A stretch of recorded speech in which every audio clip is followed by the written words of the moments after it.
आखिरी सुराग, किस्त 11, छुपा हुआ गवाह। English title the hidden witness, हिस्सा ए, सेक्शन 1। सुबह के 7 बज रहे थे। सूरज की पहली किरणें शहर की सड़कों पर फैल रही थीं। अयान ने गाड़ी स्टार्ट की। सारा सामने वाली निशस्त पर बैठी नक्शा देख रही थी। दोनों के दरमियान गैर मामूली खामोशी थी। कुछ देर बाद सारा ने खामोशी तोड़ी। हमें सिर्फ इतना मालूम है कि वो शख्स शायद फैसलाबाद में है। अगर वो वहां ना मिला तो? अयान ने नजरें सड़ी पर रखते हुए जवाब दिया, फिर हम अगला सुराग तलाश करेंगे। 10 साल तक हम अंधेरे में थे। आज पहली बार हमारे पास एक सिमत है। सारा ने रजिस्टर की नकल दोबारा देखी। अजीब बात है, इन चारों में से सिर्फ एक की मौत का कोई रिकॉर्ड नहीं। अयान ने आहिस्ता से कहा, और यही बात मुझे परेशान कर रही है। अगर वो जिंदा है तो उसने 10 साल तक खुद को दुनिया से क्यों छुपा रखा? चंद लम्हों तक गाड़ी में खामोशी रही।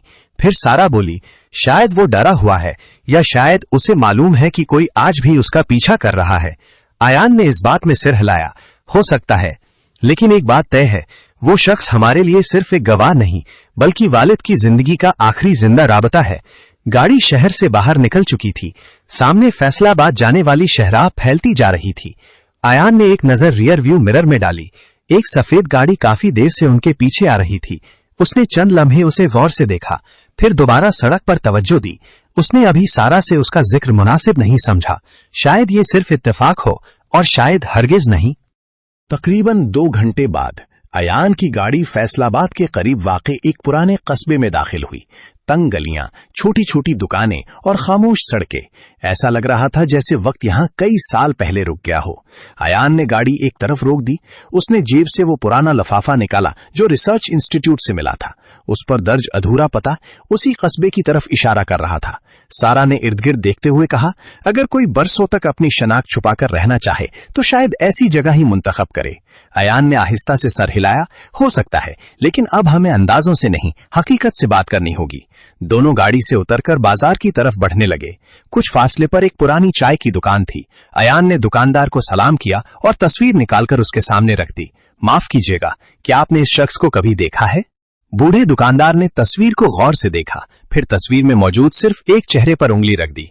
चंद लम्हे वो खामोश रहा, फिर धीरे से बोला, हाँ, ये आदमी यहां रहता है। अयान और सारा ने एक दूसरे की तरफ देखा।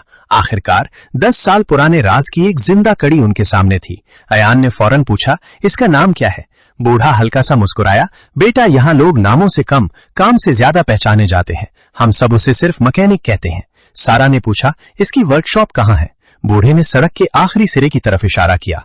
वो सामने पुरानी वर्कशॉप, वहीं मिल जाएगा। अयान ने तस्वीर वापस जेब में रखी। उसने एक गहरी सांस ली। 10 साल बाद वो उस शख्स से सिर्फ चंद कदम के फासले पर था। अयान और सारा बूढ़े दुकानदार के बताए हुए रास्ते पर चल पड़े। चंद मिनट बाद वो एक छोटी सी वर्कशॉप के सामने खड़े थे। दरवाजा खुला हुआ था। अंदर वेल्डिंग की चमकती हुई रोशनी दिखाई दे रही थी। हथौड़ी की आवाज मुसलसल गूंज रही थी। अयान ने एक लम्हे के लिए सारा की तरफ देखा, फिर खामोशी से अंदर दाखिल हो गया। वर्कशॉप के अंदर एक शख्स एक पुरानी मोटरसाइकिल पर काम कर रहा था। सादा कपड़े, चेहरे पर हल्की सी दाढ़ी और उम्र तकरीबन 36 साल। उसने आहट सुनकर सर उठाया। जी? अयान ने चंद लम्हे उसे गौर से देखा। उस शख्स की आंखों में अजीब सी संजीदगी थी। अयान ने जेब से वो पुरानी तस्वीर निकाली, आहिस्ता से उसके सामने रख दी। हम इस शख्स को तलाश कर रहे हैं। उस शख्स ने तस्वीर उठाई। पहले उसकी नजर अयान के वालिद इमरान नासिर पर पड़ी, फिर अमीन पर, फिर अपनी ही तस्वीर पर। सिर्फ एक लम्हा। उसके चेहरे के तासुरात बदल गए, लेकिन अगले ही लम्हे उसने खुद को संभाल लिया। उसने तस्वीर वापस अयान के हाथ में रखते हुए कहा, माफ करना, मैं इनमें से किसी को नहीं जानता। अयान ने उसकी आंखों में देखते हुए पूछा, यकीन है? उस शख्स ने बगैर हिचकिचाए जवाब दिया, बिल्कुल। सारा खामोशी से दोनों को देख रही थी। अयान ने तस्वीर दोबारा जेब में रखी, फिर आहिस्ता से बोला, दिलचस्प बात है, तुमने तस्वीर सिर्फ चंद सेकंड देखी, मगर इतने यकीन से कह दिया कि तुम इनमें से किसी को नहीं जानते। वर्कशॉप में चंद लम्हों के लिए मुकम्मल खामोशी छा गई। पहली बार उस शख्स की नजरें अयान के चेहरे पर ठहर गईं, जैसे वो उसे गौर से पहचानने की कोशिश कर रहा हो। वर्कशॉप में खामोशी तारी थी। कई लम्हों तक कोई एक लफ्ज भी ना बोला। वो शख्स मुसलसल अयान के चेहरे को देख रहा था, जैसे उसके जहन में कोई पुरानी याद आहिस्ता आहिस्ता जिंदा हो रही हो। आखिर उसने धीरे से पूछा, तुम्हारा नाम क्या है? अयान ने बगैर हिचकिचाए जवाब दिया, अयान नासिर। ये नाम सुनते ही उस शख्स के चेहरे का रंग बदल गया। उसने एक कदम पीछे हटाया। उसकी नजरें बेअख्तियार दोबारा अयान पर जम गईं। नासिर? अयान ने सर हिलाया। इमरान नासिर मेरा वालिद था। ये सुनते ही उस शख्स के हाथ से रंज फर्श पर गिर गया। वर्कशॉप में धात की आवाज गूंज उठी। उसने फौरन दरवाजे की तरफ देखा, फिर बाहर सड़क पर एक नजर डाली, जैसे उसे यकीन करना हो कि कोई उन्हें देख तो नहीं रहा। वो तेजी से आगे बढ़ा और वर्कशॉप का दरवाजा बंद कर दिया। सारा फौरन चौंक गई। आप ये क्या कर रहे हैं? इस शख्स ने आहिस्ता से कहा। अगर तुम वाकई इमरान नासिर के बेटे हो तो यहां खड़े होकर बात करना हम सबके लिए खतरनाक है। अयान ने फौरन सवाल किया। आप मेरे वालिद को जानते थे? वो शख्स चंद लम्हे खामोश रहा, फिर एक टूटी हुई कुर्सी पर बैठ गया। उसने गहरी सांस ली। जानता था, लेकिन शायद इतना नहीं जितना तुम सोच रहे हो। मैं उनकी टीम का सबसे नया रुकन था। मुझे सिर्फ चंद महीने उनके साथ काम करने का मौका मिला। बहुत सी बातें मुझसे भी छुपाई जाती थी। अयान और सारा ने एक दूसरे की तरफ देखा। ये पहली बार था जब किसी ने खुद एतराफ किया था कि वो इमरान नासिर की टीम का हिस्सा रह चुका है। वर्कशॉप के अंदर एक बार फिर खामोशी छा गई। अयान ने आहिस्ता से पूछा, बाहर कौन है?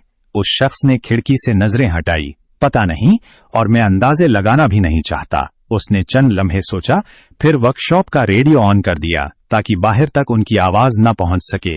वो वापस अयान और सारा के पास आया। मेरे पास वक्त बहुत कम है, इसलिए जो जानता हूँ सिर्फ वही बताऊंगा। अयान फौरन बोला, मुझे ब्लैक सिटी के बारे में जानना है। उस शख्स ने नफी में सर हिलाया। अगर तुम ये समझते हो कि मेरे पास सारे जवाब हैं तो तुम गलत हो। मैं सिर्फ एक जूनियर रुकन था। असल मंसूबे से मुझे हमेशा दूर रखा गया। सारा ने पूछा, तो फिर तुम्हारा काम क्या था? वो शख्स चंद लम्हे खामोश रहा। मैं सिर्फ रास्तों का सर्वे करता था, पुराने नक्शे देखता और मुख्तलिफ मकामात की इब्तिदाई मालूमात जमा करता था। इसी दौरान मुझे एक छोटा सा नक्शा मिला। अयान फौरन मुतवज्जे हुआ। क्या वो ब्लैक सिटी का नक्शा था? उसने आहिस्ते से जवाब दिया, नहीं, पूरा नक्शा नहीं, सिर्फ एक छोटा सा हिस्सा, और वो भी नामुकम्मल। इतना नामुकम्मल कि अकेले इससे किसी मंजिल तक पहुंचना नामुमकिन है। अयान ने फौरन पूछा, फिर मेरे वालिद ने इसे क्यों महफूज रखा? उस शख्स ने पहली बार अयान की आंखों में देखते हुए कहा, क्योंकि इमरान नासिर को यकीन था कि एक दिन मुख्तलिफ लोगों के पास मौजूद ये छोटे छोटे टुकड़े मिलकर असल रास्ता बना देंगे। सारा ने बेइख्तियार पूछा, क्या वो नक्शा अब भी तुम्हारे पास है? वो शख्स खामोश हो गया। चंद लम्हों बाद उसने धीरे से कहा, हाँ, लेकिन मैं उसे किसी को नहीं दे सकता। मैंने इमरान नासिर से वादा किया था कि जब तक मुझे यकीन न हो जाए मैं ये अमानत किसी के हवाले नहीं करूंगा। अयान ने पुरएतिमाद लहजे में कहा, तो फिर मैं तुम्हें यकीन दिला दूंगा। इसी लम्हे वर्कशॉप के बाहर किसी ने आहिस्ते से दरवाजा खटखटाया। तीनों की नजरें एक साथ दरवाजे की तरफ उठ गई। दोबारा दस्तक हुई, इस बार पहले से कुछ ज्यादा जोर से। वर्कशॉप के अंदर मुकम्मल खामोशी छा गई। वो शख्स आहिस्ता से दरवाजे के करीब गया, बाहर झांक कर देखा। चंद लम्हों बाद उसने सुकून का सांस लिया। दरवाजा खोला, बाहर सिर्फ एक लड़का खड़ा था। उसके हाथ में एक पुर्जे का डब्बा था। उस्ताद जी, आपका ऑर्डर। उस शख्स ने खामोशी से डब्बा लिया, शुक्रिया अदा किया और दरवाजा दोबारा बंद कर दिया। सारा ने हल्की सी मुस्कुराहट के साथ कहा, लगता है हम सब जरूरत से ज्यादा मोहतात हो गए हैं। मगर वो शख्स मुस्कुराया नहीं। उसने डब्बा मेज पर रखा, फिर अयान की तरफ मुड़कर बोला, एहतियात ही मेरी जिंदगी की वजह है। अगर मैंने 10 साल पहले एक गलत फैसला किया होता तो आज मैं जिंदा न होता। अयान ने आहिस्ता से पूछा, तुम आखिर किससे डर रहे हो? वो शख्स चंद लम्हे खामोश रहा, फिर बोला, साइलेंस से। ये नाम सुनते ही सारा चौंक गई। तुम भी साइलेंस को जानते हो? उसने सर हिलाया। जानता हूं, और इसीलिए जानता हूं कि वो कितनी खतरनाक है। तुम दोनों ने अभी तक सिर्फ उसका साया देखा है, मैंने उसका असल चेहरा देखा है। अयान ने फौरन सवाल किया, फिर हमें सब कुछ बताओ। उस शख्स ने नफी में सर हिलाई। एक ही दिन में नहीं। जो कुछ मैं जानता हूं वो इतना ज्यादा नहीं कि तुम्हारे सारे सवालों के जवाब दे सके, और इतना कम भी नहीं कि गलत हाथों में चला जाए।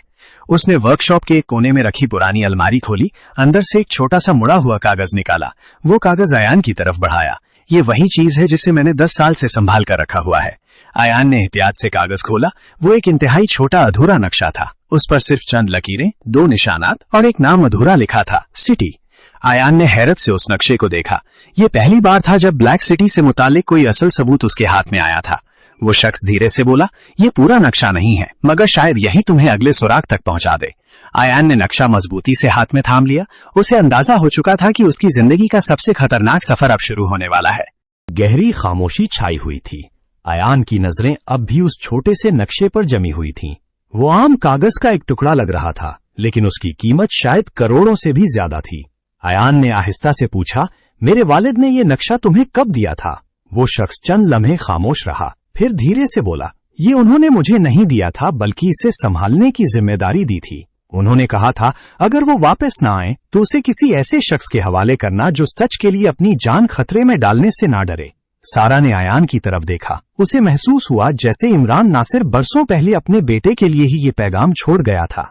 अयान ने पूछा, तो तुमने मुझे ये नक्शा फौरन क्यों नहीं दिया? वो शख्स हल्का सा मुस्कुराया, क्योंकि मैं यकीन करना चाहता था कि तुम वाकई इमरान नासिर के बेटे हो और सिर्फ नाम के वारिस नहीं। वो मेज के पास गया, पुरानी तस्वीर उठाई। जब तुमने पहली बार ये तस्वीर मेरे सामने रखी, मैंने झूठ बोला था, क्योंकि मैं देखना चाहता था तुम हार मानकर चले जाते हो या सच तक पहुंचने के लिए डटे रहते हो। अयान खामोशी से उसकी बात सुनता रहा। फिर उसने नक्शा जेब में रखने की कोशिश की। उसी लम्हे उस शख्स ने उसका हाथ रोक लिया। एक बात हमेशा याद रखना, ये नक्शा मंजिल नहीं है, सिर्फ अगले दरवाजे की चाबी है। और अगर साइलेंस को मालूम हो गया कि ये अब तुम्हारे पास है तो वो हर कीमत पर उसे वापस लेने की कोशिश करेगी। इतने में वर्कशॉप के बाहर अचानक टायरों के रगड़ने की आवाज गूंजी। तीनों चौंक कर दरवाजे की तरफ देखने लगे। चंद सेकंड बाद बाहर कई गाड़ियों के दरवाजे बंद होने की आवाजें आईं। वर्कशॉप के शीशे से सियाह लिबास में मलबूस चंद अफराद के साए दिखाई दिए। उस शख्स का चेहरा एकदम संजीदा हो गया। उसने धीमी आवाज में कहा, अब वक्त खत्म हो गया, वो हमें ढूंढते हुए यहाँ पहुंच चुके हैं। अयान ने फौरन पूछा, पिछला रास्ता है? उसने सिर हिलाया, है, लेकिन अगर हम भागे तो वो यकीन कर लेंगे कि नक्शा हमारे पास है। बाहर से किसी ने जोर से दरवाजा खटखटाया। फिर एक आवाज आई, दरवाजा खोलो। वक्त